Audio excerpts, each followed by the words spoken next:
Welcome to the 2020 Granite Games Spring Throwdown briefing videos. We're gonna jump right into event number 1 with something that we've never done before. In your team of 3, you're gonna have 8 minutes for each athlete to find a 3-rep max bench press. So for this, all 3 of our athletes are gonna start in our rest or starting box. At the call of go, all 3 athletes can take the floor and help put that starting weight on the bar. So bar starts empty. Ready, set, go. Okay. Bar starts empty, they take the floor. We'll just pretend like they put some weights on, or do put weights on, that's cool too. Clips have to be on.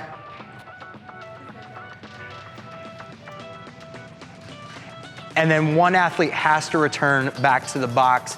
So in this instance, Brittany's gonna make her attempt here. When she's done, right, she can either go back to the box and switch out with somebody. If she wants to make another attempt, she can. There's no regulation or limit to the number of attempts you can make.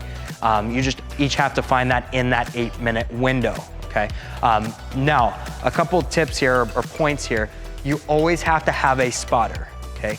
If you are super uncomfortable with spotting, more than likely there's plenty of volunteers on site. Just mention that to your judge and we can have somebody help spot. But you always have to have a spotter there for a lift to count. On the lift, and we'll talk about this in the standards in just a minute, but I wanna just touch on this again. On the lift, so the spotter can help bring that bar out. So go ahead and lift it out for me. You just have to show a physical pause before you start that next rep, okay? So again, spotter can help bring that bar out, but you just have to show that pause before you start the rep, okay? The other thing too, if you were to get no rep at any point, it doesn't negate the entire set. It just negates that rep. So if you're on your 3rd rep and the spotter accidentally touches the bar and you wanna go for that 4th rep, technically your 3rd, you can still do that, okay? Aside from that, from a judge's perspective, again, we're just looking that you start locked out, finish locked out, feet stay down, your butt stays down throughout the lift. Okay. And that is it for event number 1. Stay tuned for all of the specifics on the movement standards. For the bench press, teams are required to have 1 athlete spotting at all times. Each rep of the bench press begins and ends with the arms at full extension.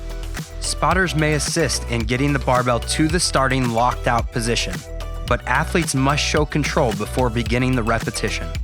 There are no requirements for width of grip on the barbell. However, athletes' thumbs must be wrapped around the bar.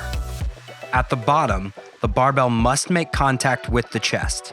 The athlete's feet must remain in contact with the floor, and the athlete's glutes must remain in contact with the bench for the duration of the lift.